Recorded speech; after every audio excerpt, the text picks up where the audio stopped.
Hi යාළුවනේ කොහොමද ඔයාලට?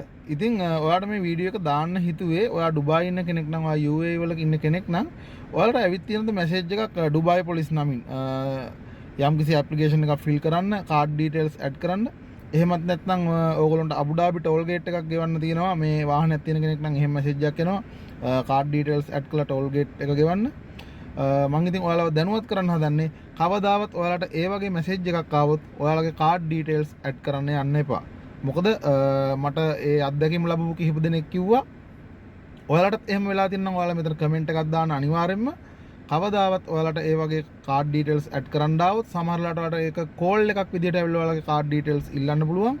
කවදාවත් ඔයාලගේ කාඩ් ඩීටේල්ස් ඔයාලා කිසිම කෙනෙකුට දෙන්න යන්න එපා. ඩුබායි වල ගොඩාක් ස්කෑමර්ස්ලා ඉන්නවා. එහෙනම් මේ ගැන තව කෙනෙකුට දැනගන්න ෂෙයා කරන්න. එහෙනම් මට පොඩි ෆලෝ එකක් දෙන්න. එහෙනම් ජය වේවා ඔක්කොටම.